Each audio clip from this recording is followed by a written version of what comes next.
Hello everyone, welcome back to our channel. आप सभी का इस यूट्यूब प्लेटफॉर्म पे स्वागत है। मेरा नाम है Pratibha. So student, first of all तो आप सभी को दशहरे की ढेर सारी शुभकामनाएं। उसके साथ साथ आज गांधी जयंती भी है। एक तरफ हिंसा है तो एक तरफ अहिंसा है, दोनों चीज़ें एक ही डे पे पड़ रही हैं। फिलहाल हम मूव करते हैं अपने क्वेश्चन आंसर पर। आज का जो सेशन है वो यूजीसी नेट और असिस्टेंट प्रोफेसर वाले स्टूडेंट के लिए है, यानी स्पेशली आज के जो क्वेश्चन मैंने लिए हैं वो आपके यूजीसी नेट लेवल के हैं, जैसे आपके यूजीसी नेट में प्रश्न पूछे जाते हैं। तो यहाँ हम होम साइंस की प्रैक्टिस करेंगे, क्योंकि थोड़ा सा क्वेश्चन लेंदी होते हैं, लॉन्ग होते हैं, तो आपका समय काफ़ी जाता है ऐसे क्वेश्चनों को करने में। तो जितना ज़्यादा अगर हम प्रैक्टिस कर पाएँ उतना हमारे लिए काफ़ी हेल्पफुल होगा। तो चलिएगा स्टार्ट करते हैं आज का सेशन। ये सेशन पसंद आए तो लाइक से सब्सक्राइब ज़रूर कीजिएगा, बेल आइकन ज़रूर प्रेस कीजिएगा, ताकि जब भी मेरी क्लासेस हों उनकी नोटिफिकेशन आप तक पहुँचे और आप क्लास ज्वाइन कर पाएँ। पीडीएफ के लिए हमेशा बताती हूँ, आप टेलीग्राम चैनल ज्वाइन कर लीजिए, होम साइंस बाय प्रतिभा शुक्ला। और उसके पीडीएफ के साथ साथ जो अदर इन्फॉर्मेशन है वो भी आपको वहीं से प्राप्त होती है। और कुछ चीज़ें मैं स्टूडेंट शॉर्ट्स के माध्यम से भी शेयर कर रही हूँ, जिससे आप कम समय में ज़्यादा बेहतर चीज़ें जान सकें। तो चलिएगा स्टार्ट करते हैं आज का पहला क्वेश्चन। पहला क्वेश्चन आप सभी के सामने है, ध्यान से देखिएगा फिर बताइएगा इसका करेक्ट आंसर क्या होगा। कुछ स्टेटमेंट दी हुई हैं, उन स्टेटमेंट को देखना है और देन नीचे ऑप्शंस हैं, उनको देखकर आपको बताना है कौन सी स्टेटमेंट आपकी सही है। तो निम्नलिखित कथनों पर विचार कीजिए। पहला है, तंतु का प्रमुख होने वाले धागे निर्मित वस्तु में भी प्रमुख होंगे। ठीक है। दूसरा है आपका, तंतु प्रणाली में तंतुओं का संयोजन होगा, धागा उतना ही क्या होगा, मजबूत होगा। थर्ड है आपका, रेशम प्रणाली पर आधारित वस्त्रों में विभिन्न प्रकार के तंतु प्रयुक्त करने का क्रम चलता रहता है। उपरोक्त कथनों में से कौन सा सही है ये आपको बताना है। नीचे आपके ऑप्शंस हैं 1 और 3, 2 और 3, केवल 2, या फिर डी है 1, 2 और 3। बताइएगा। मैं इसको थोड़ा सा और छोटा कर देती हूँ ताकि तीनों ऑप्शंस आपको आराम से दिखाई दें। अब बताइएगा इसका करेक्ट आंसर क्या होगा। देखिएगा, अगर हम यहाँ पे बात करें स्टूडेंट, जो आपका पहला ऑप्शन है, तंतु का प्रमुख होने वाले धागे निर्मित वस्त्र में भी क्या होंगे, आपके प्रमुख होंगे। तो तंतु का जो प्रमुख होने वाले धागे हैं उसमें फिर वस्त्र में भी क्या करता है, एक तरीके से इफेक्ट रहता है। दूसरा है, तंतु प्रणाली में तंतुओं का संयोजन होगा, धागा उतना ही क्या होगा, मजबूत होगा। तो ये भी सही है कि अधिक तंतु मिलेंगे तो धागा क्या हो जाएगा, एक तरीके से मजबूत हो जाएगा, स्ट्रांग हो जाएगा। दिन जो आपका थर्ड है, रेशम प्रणाली पर आधारित वस्त्रों में विभिन्न प्रकार के तंतु प्रयुक्त करने का क्रम चलता रहता है। तो रेशम मिश्रण में विभिन्न प्रकार के जो तंतु होते हैं उनका प्रयोग होता है। ठीक है। तो ऑप्शन जो 3 है वो भी आपका करेक्ट है, मतलब तीनों स्टेटमेंट आपकी सही हैं। यानी जो आपका ऑप्शन करेक्ट होगा वो होगा आपका ऑप्शन डी। यहाँ पे जो डी ऑप्शन है वो आपका करेक्ट जाएगा। तो जो प्रमुख तंतु धागे और वस्त्र की गुणवत्ता निर्धारित करते हैं, जितना मिश्रण होगा धागा क्या होगा, उतना ही मजबूत होगा। तो रेशमी वस्तुओं में अक्सर ब्लेंडिंग की जाती है, याद रखेंगे। तो ऑप्शन जो डी है वो आपका क्या है, करेक्ट आंसर है। देन देखिएगा, जो दूसरा क्वेश्चन पूछा गया है वो भी आपका स्टेटमेंट से ही रिलेटेड है। आपको स्टेटमेंट दिए गए हैं, उनमें से आपको बताना है कौन सा स्टेटमेंट आपका सही है। पहला है, धागे के लिए, एक सेकेंड रुकिएगा, यस, धागे के लिए प्रमुख गुण वाला तंतु सामान्यतः सूती तंतु होता है। दूसरा है, वस्त्र बनाने हेतु प्रयुक्त धागे सामान्यतः सीसल, ठीक है, एवं जूट से बनाए जाते हैं। और थर्ड है आपका, वस्त्र बनाने हेतु प्रयुक्त धागों में रेशम प्रमुख होता है। फोर्थ ऑप्शन है आपका, धागे बनाने हेतु पौधात्मक तंतु का ही प्रयोग किया जाता है। अब आपको बताना है इनमें से कौन सा स्टेटमेंट आपका सही है।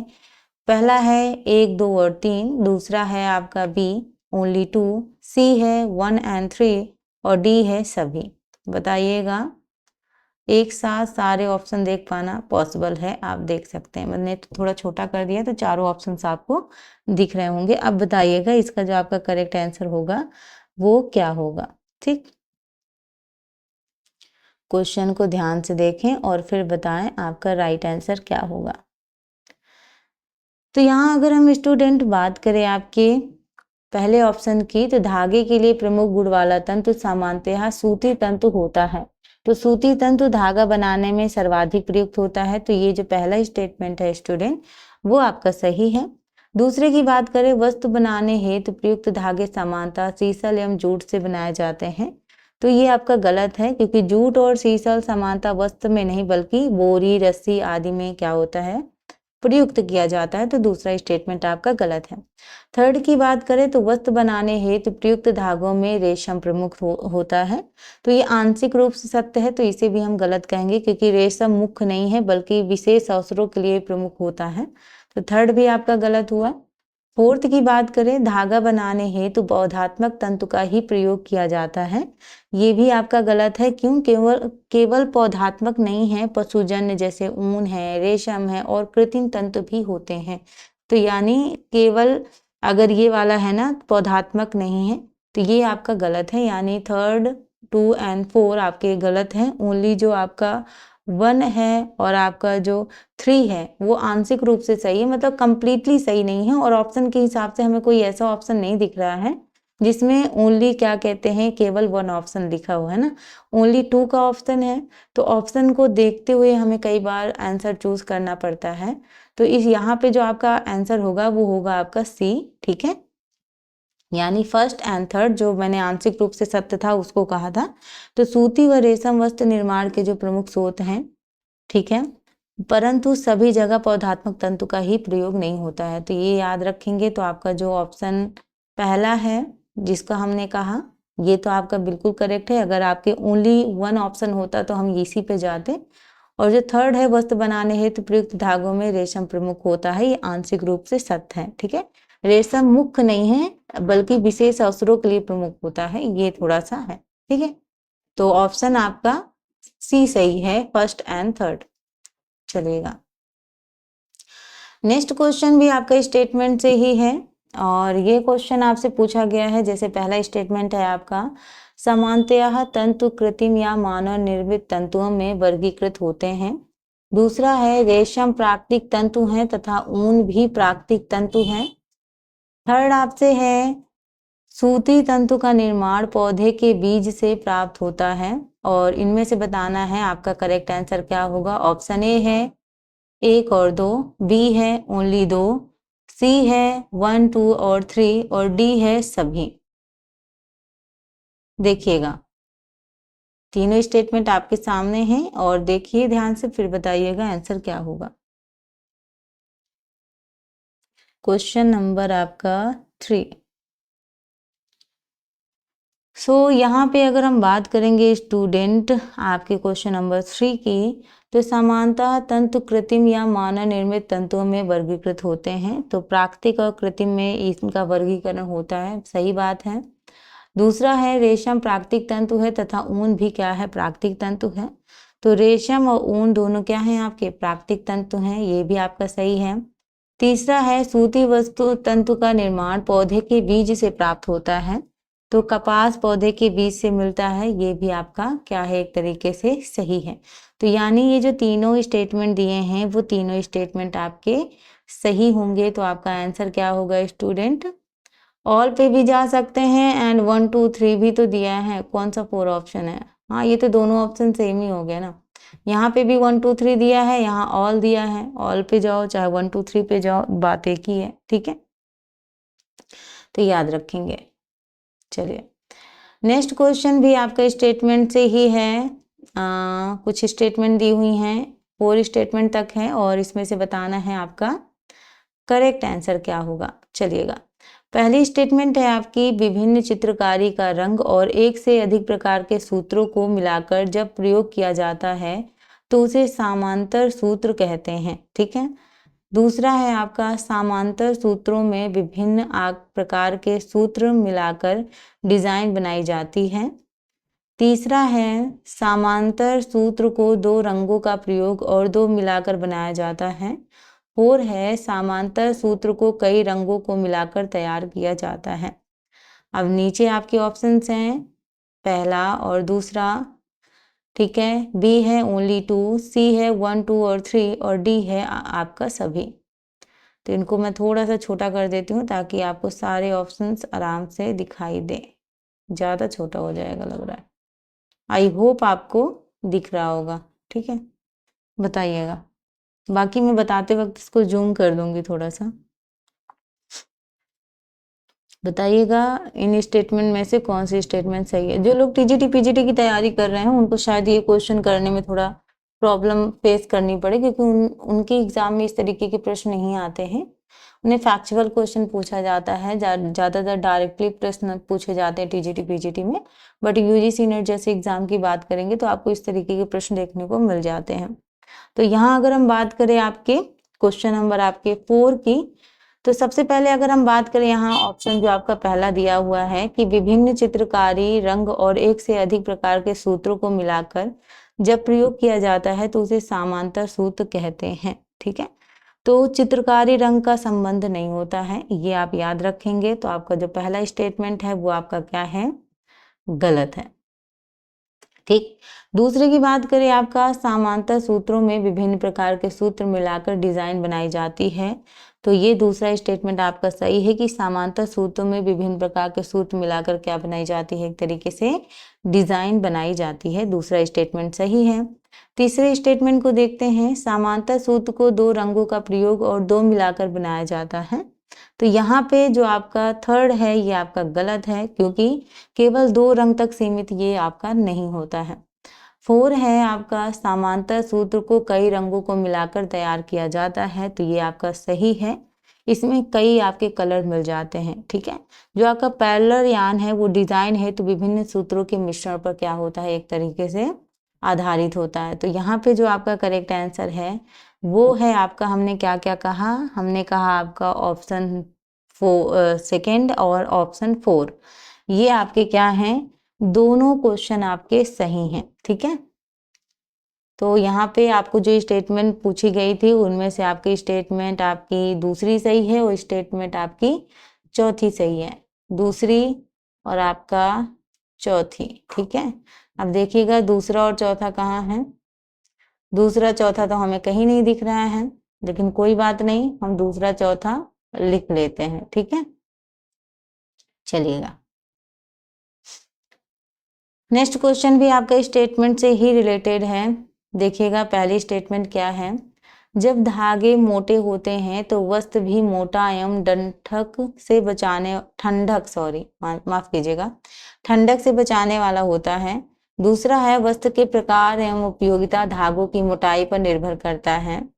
थर्ड है आपका मोटा धागा अधिक मजबूती देता है तथा सूती तंतु से बने वस्त्र धुलाई के लिए अधिक उपयुक्त होते हैं।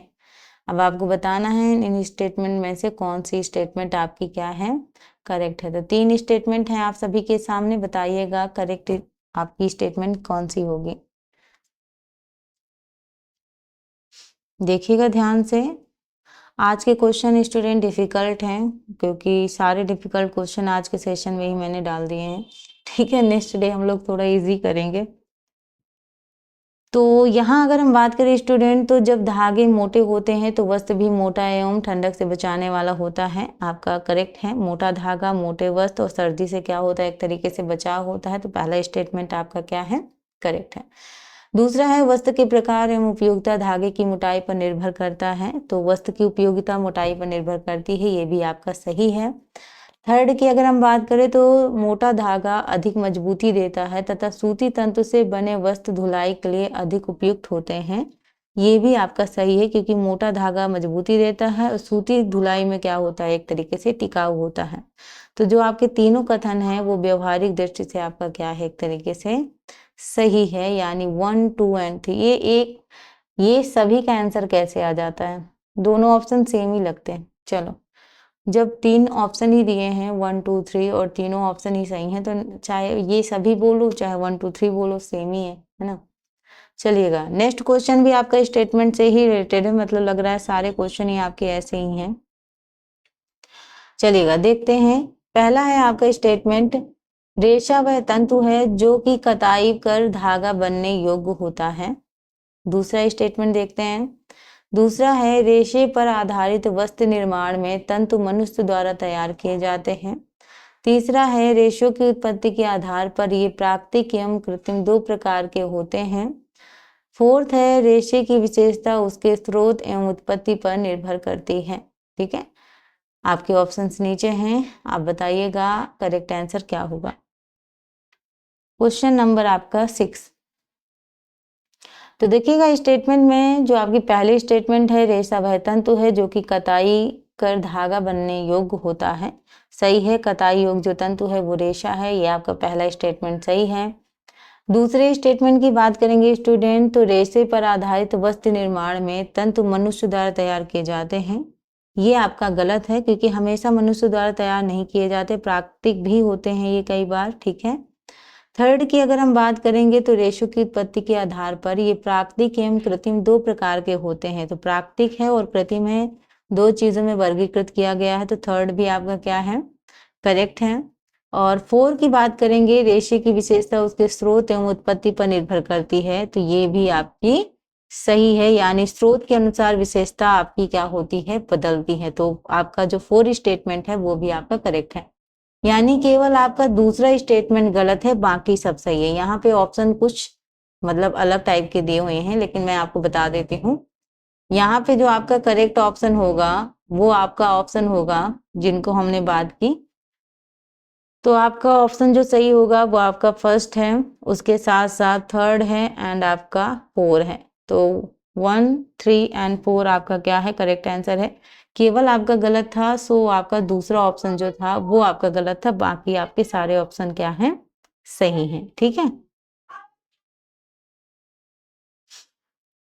चलिए क्वेश्चन नंबर 7 है आप सभी के सामने।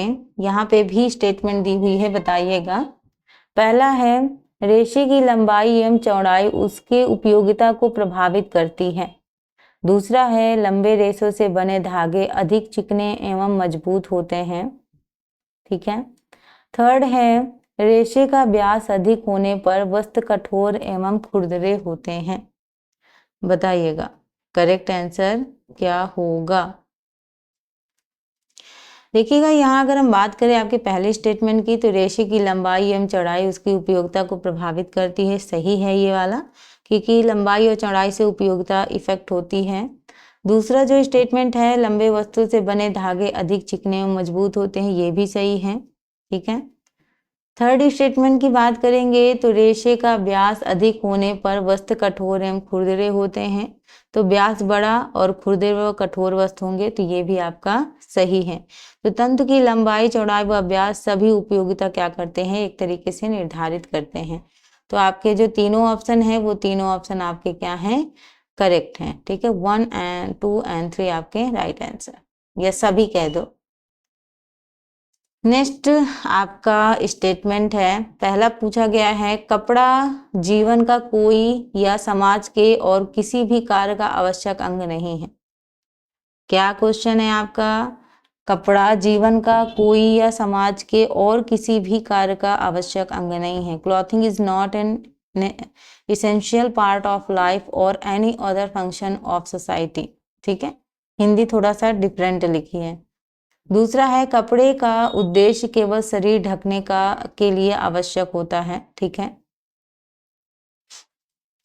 थर्ड है कपड़े का प्रयोग समाज की सांस्कृतिक एवं सामाजिक आवश्यकताओं के अनुसार होना चाहिए। 4 है आपका कपड़े का उपयोग न केवल शरीर को ढकने के लिए है बल्कि सामाजिक प्रतिष्ठा को बनाए रखने हेतु भी है। तो यहाँ पे कपड़े के बारे में पूछा गया है, कपड़े जीवन का आपका एक तरीके से कोई या समाज के, यहाँ हिंदी थोड़ा डिफरेंट है, हिंदी को थोड़ा सा करेक्ट करना पड़ेगा, बाकी इंग्लिश में करेक्ट बताइएगा। तो यहाँ अगर हम बात करें तो जो आपका पहला स्टेटमेंट है वो आपका गलत है। यहाँ पे जो आपका वस्त्र है वो जीवन का एक क्या है, आवश्यक अंग है, यहाँ कहा गया कि आवश्यक अंग नहीं है, ये गलत है।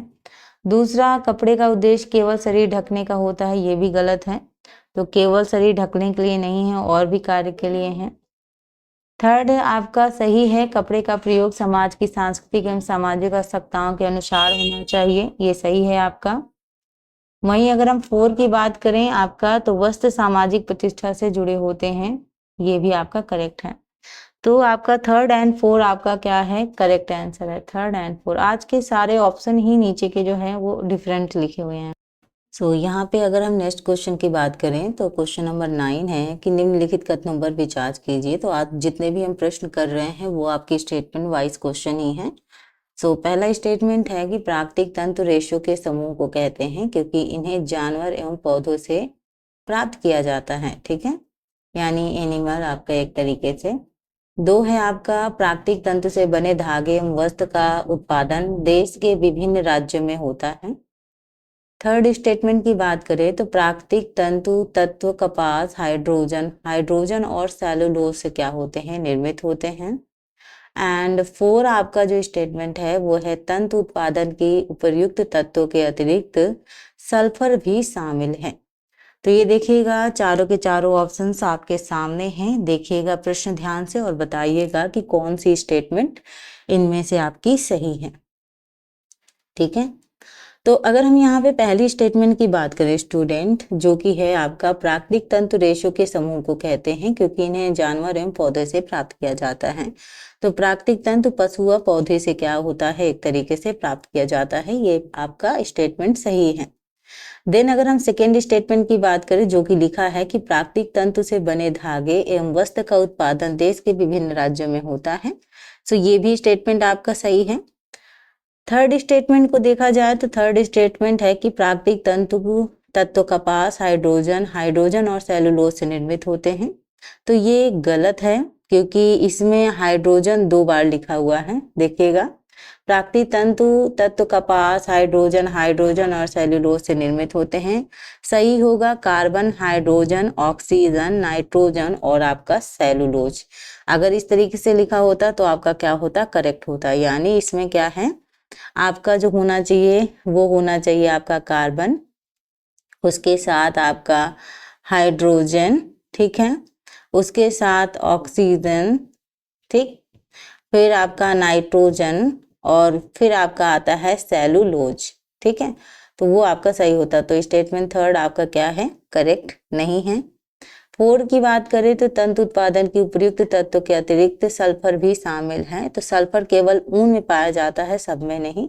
तो ऑप्शन 4 भी आपका करेक्ट नहीं है, यानी जो आपकी करेक्ट ऑप्शन है वो है आपके 1 और 2, ठीक है। 1 एंड 2 आपके करेक्ट आंसर हैं, बाकी जो आपका आंसर है वो आपका गलत है। तो 1 और जो 2 है वो आपके क्या है, राइट आंसर है, ध्यान देंगे, ठीक है, चलेगा। नेक्स्ट क्वेश्चन की बात करें तो क्वेश्चन नंबर 10 में आपका जो स्टेटमेंट दिया है उसको पढ़ते हैं, देखते हैं। तो आज ज्यादातर क्या सारे ही क्वेश्चन आपके स्टेटमेंट वाइज ही हैं, ठीक है।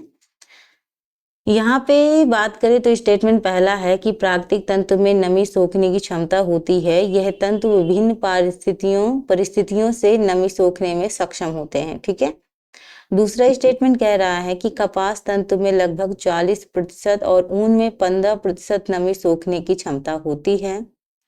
देन अगर हम बात करें 3rd स्टेटमेंट, तंतु का उपयोग इन वस्त्रों को स्थायित्व देने एवं वस्त्र की आयु बढ़ाने हेतु किया जाता है। और 4 है प्राकृतिक तंतु से बने वस्त्र पहनने के बाद शरीर के प्रति आरामदायक होते हैं।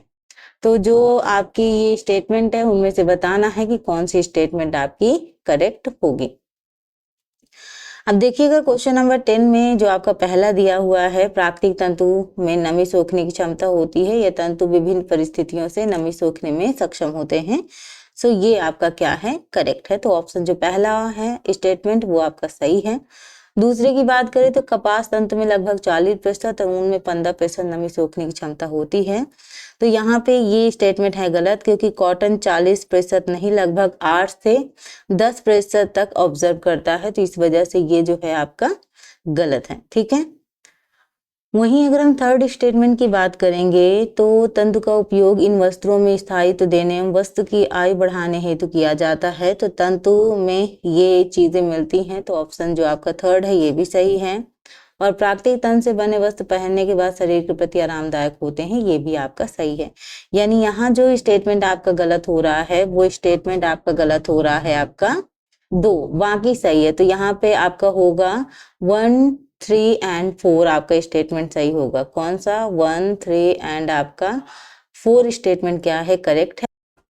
तो यहाँ पे बात करें तो ये रहे आपके 10 इंपॉर्टेंट क्वेश्चन, क्योंकि ये क्वेश्चन मैंने इसलिए 10 ही लिए हैं क्योंकि यहाँ पे थोड़ा सा लेंदी क्वेश्चन है और आपके सारे क्वेश्चन ये स्टेटमेंट वाइज हैं। अब जब हम अलग क्वेश्चन करेंगे तो उसमें मिलान भी होगा, देन आपके सीक्वेंस वाले भी क्वेश्चन मैं ऐड करूंगी। तो ये क्लास यहीं पे एंड करते हैं, मिलते हैं अपने नेक्स्ट सेशन में। अपना ध्यान रखिएगा, अपने माता पिता का। Thank you for watching, thank you so much, bye bye.